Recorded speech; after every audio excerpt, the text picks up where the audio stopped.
Assalamualaikum warahmatullahi wabarakatuh. Tabi pun, perkenalkan nama saya Elsa Aprilia Sari, NPM 1913015008, nomor absen 10 dari kelas semester 4C PGSD Universitas Lampung. Pada video kali ini, saya akan menjelaskan materi tentang kesastraan.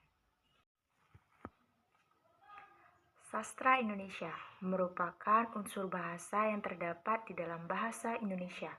Sastra adalah ungkapan ekspresi manusia berupa karya tulisan atau lisan berdasarkan pemikiran, pendapat, pengalaman, hingga keperasaan dalam bentuk yang imajinatif, cerminan kenyataan, atau data asli yang dibalut dalam kemasan estetis melalui media bahasa. Pengertian di atas diperkuat oleh Sumarjo dan Saini pada tahun 1997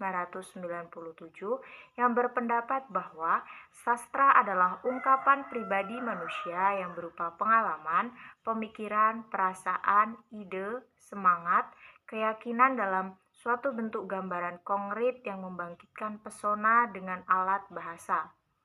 Mengapa bentuknya dapat berupa imajinasi atau justru data yang real secara bersamaan? Karena terdapat jenis sastra non-imajinatif atau non-fiksi. Kategori ini mengambil data real berupa berita atau sejarah lalu mengemasnya dalam tulisan estetis agar lebih menggugah pembacanya. Sementara itu, meskipun suatu karya tulisan adalah fiksi, ia tetap dapat mencerminkan kenyataan, seperti pendapat Suaryo 2009 bahwa sastra mempunyai kemampuan untuk merekam pengalaman yang empiris, natural, maupun pengalaman yang non-empiris, supranatural. Sederhananya, sastra dapat menjadi saksi atau komentator kehidupan manusia. Selanjutnya, pengertian sastra menurut para ahli. Yang pertama, menurut Mursal Esten pada tahun 1978 berpendapat bahwa sastra adalah pengungkapan dari fakta, artistik, dan imajinatif sebagai manifestasi kehidupan manusia dan masyarakat umumnya melalui bahasa sebagai medium dan memiliki efek positif terhadap kehidupan manusia. Yang kedua, menurut Panuti Sujiman, sastra merupakan karya lisan atau tulisan yang memiliki berbagai ciri keunggulan seperti keorisinilan, keartistikan, keindahan dalam isi dan ungkapannya. Selanjutnya, menurut Aristoteles, sastra adalah sebagai kegiatan lainnya melalui agama, ilmu pengetahuan, dan filsafat. Selanjutnya, menurut Kamus Besar Bahasa Indonesia KBBI tahun 2008, sastra adalah karya tulis yang bila dibandingkan dengan tulisan lain, ciri keunggulannya seperti keaslian, keartistikan, keindahan dalam isi dan ungkapannya. Karya sastra berarti karangan yang mengacu pada nilai-nilai kebaikan yang ditulis dengan bahasa yang indah. Sastra memberikan wawasan yang umum tentang masalah manusiawi, sosial, maupun intelektual dengan cara yang khas. Pembaca sastra dimungkinkan untuk menginterpretasikan teks sastra sesuai dengan wawasannya sendiri. Selanjutnya yaitu jenis-jenis karya sastra.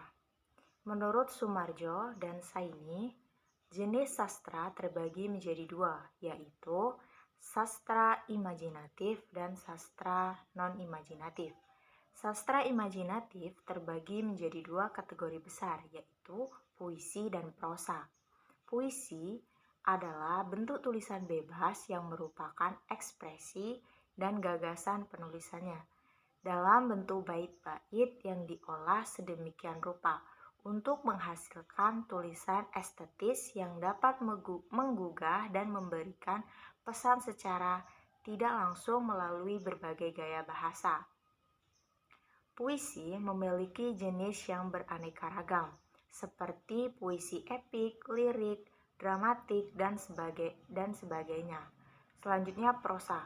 Prosa adalah tulisan berupa cerita atau kisah Berplot dalam rangkaian berbagai peristiwa yang dihasilkan dari imajinasi, cerminan, kenyataan, atau dari data dan informasi sesungguhnya berdasarkan fakta ilmiah. Prosa fiksi. Prosa fiksi adalah tulisan cerita berplot yang dihasilkan dari imajinasi atau cerminan kenyataan yang dapat diambil juga dari data real seperti sejarah. Hanya pelaku, nama tempat, atau alur ceritanya saja yang dikarang. Contohnya adalah novel, Pramodhi Ananta Toler, dan Kaya Akan Sejarah. Prosa fiksi dapat dibagi menjadi beberapa jenis lagi, sebagai berikut. Yang pertama, novel. Karya prosa fiksi yang ceritanya panjang dan memiliki rangkaian peristiwa yang detail dan lengkap. Kedua, cerita pendek atau cerpen. Prosa yang aspek masalahnya yang sama dibatasi sehingga menghasilkan cerita yang jauh lebih pendek dari novel. Yang ketiga, novelet. Jumlah halamannya dan durasi ceritanya lebih pendek dari novel, namun tetap jauh lebih panjang dari cerpen, sekitar 60-150 halaman. Selanjutnya, drama. Drama adalah kisah yang menggunakan dialog sebagai bahan utama untuk menyampaikan cerita dan berbagai rangkaian peristiwa yang ada dalam suatu cerita. Drama dibuat dalam bentuk naskah untuk kemudian dilakonkan dalam pementasan seni teater atau diekranisasi atau transformasi menjadi film. Drama dibagi menjadi dua jenis, yaitu drama prosa dan drama puisi. Selanjutnya dapat dikategorikan lagi menjadi komedi, tragedi, melodrama, dan tragedi atau komedi. Yang kedua yaitu sastra non-imajinatif. Sastra non-imajinatif adalah karya yang tidak berasal dari khayalan semata dan didasarkan pada data-data yang real, yang ilmiah. Karya tulis jenis ini mengambil informasi dari sumber terpercaya lalu mengemasnya dalam tulisan estetis agar lebih menarik dan menggugah pembacanya. Contoh sastra non-imajinatif seperti esai, kritik, biografi, autobiografi, sejarah, memor, catatan harian, dan surat-surat.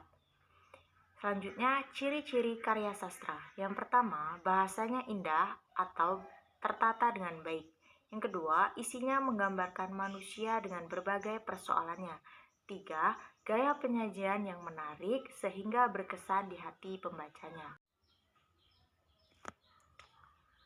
Karya sastra adalah suatu hasil karya manusia baik lisan maupun non-lisan atau tulisan yang menggunakan bahasa sebagai media penghantar dan memiliki nilai estetik keindahan bahasa yang dominan. Contohnya, karya sastra adalah puisi, cerpen, novel, drama.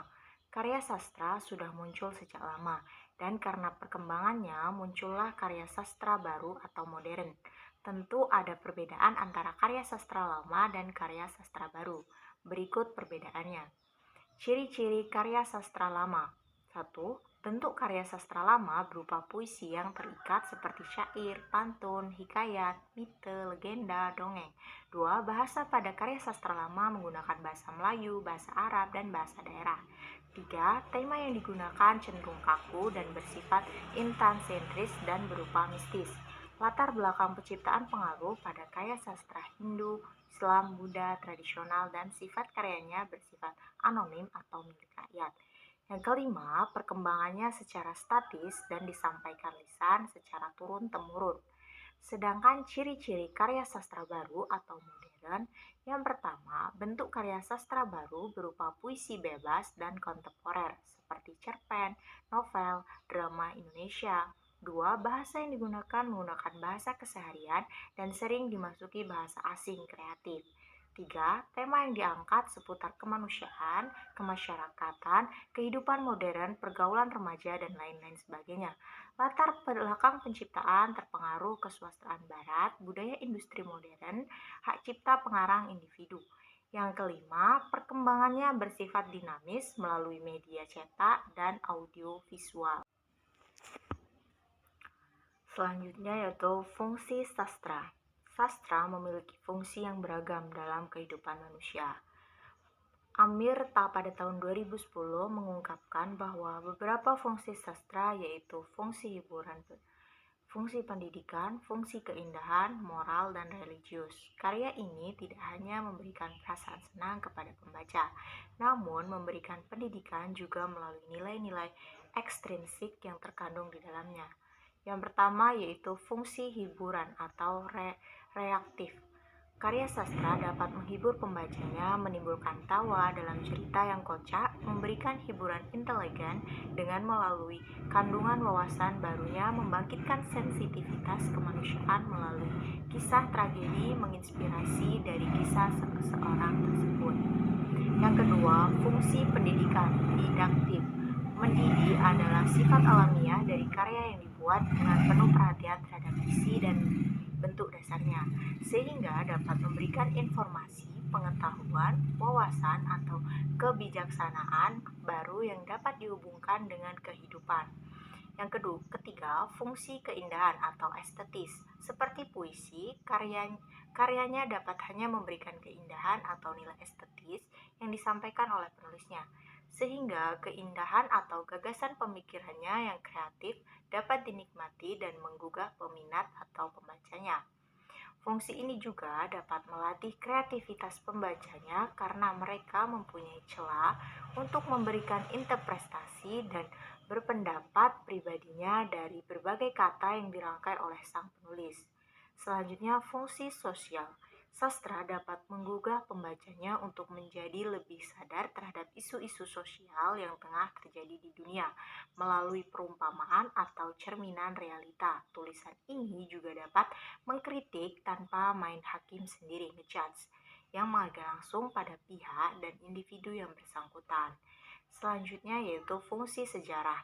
Sejarah sudah terlalu sering ditanggungi oleh kepentingan dari pihak yang diunggulkan pada masanya, sehingga sejarah dapat menjadi sangat tidak objektif dan memihak. Sastra dapat menjadi saksi bisu sekaligus pengomentar terhadap peristiwa-peristiwa yang terjadi di sekitar penulisnya.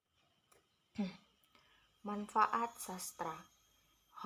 Horatius mengatakan bahwa manfaat sastra itu berguna dan menyenangkan. Secara lebih jelas dapat dijelaskan sebagai berikut.